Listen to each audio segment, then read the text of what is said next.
Hi, welcome back to the discussion on selection statements. In the previous topic, we have learned about one type of selection statement, that is the if statement. In this topic, we will discuss another type of selection statement, that is the switch statement. This statement allows value of a variable or expression to be tested for equality against a list of integer or character constants. When a match is found, the statements associated with that constant are executed.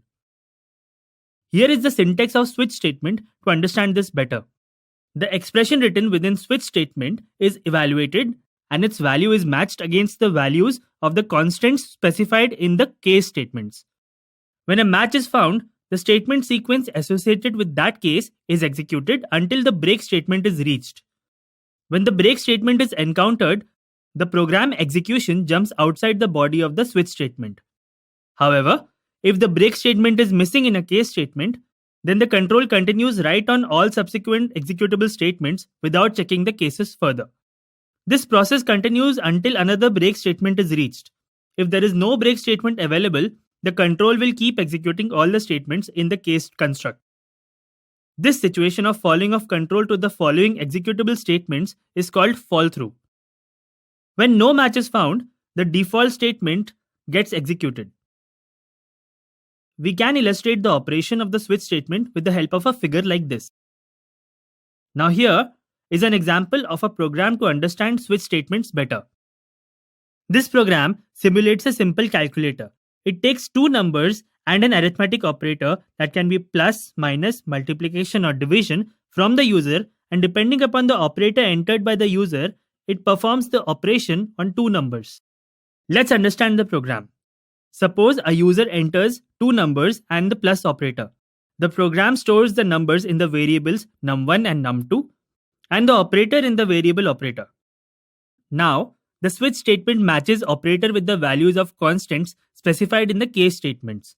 Since the operator plus matches the case plus, the control of the program jumps to the statement associated with the case plus, that is, result is equal to num1 plus num2.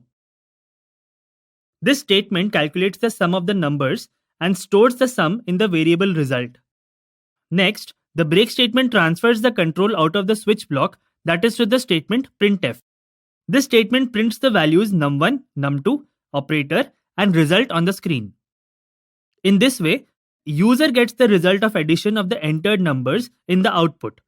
In a similar manner, when user enters another operator, the statement associated with that operator is executed. However, when a user enters an invalid operator, then the default statement is executed, which prints a message that is, operator is invalid.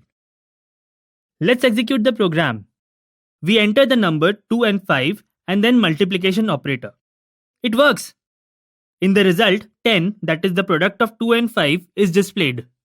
We can write this program using the if construct also. Please check the helper text to understand the equivalent if construct of the switch statement we have used in this program.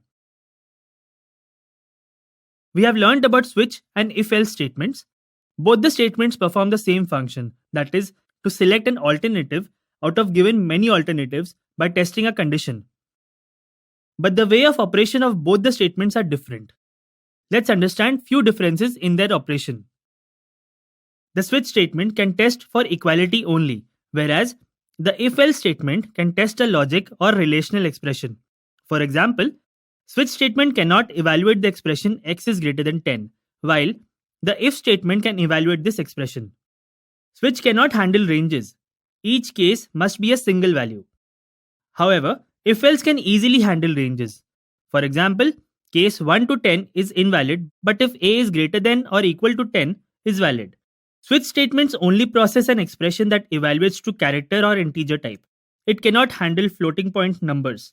However, if-else can handle floating point tests apart from integer and character tests. For example, case 2.5 is invalid in case of switch statements, but if x is equal to 2.5, it is valid in case of if-else statements. That's it in this tutorial. Now you can take the quiz to check your understanding of this tutorial.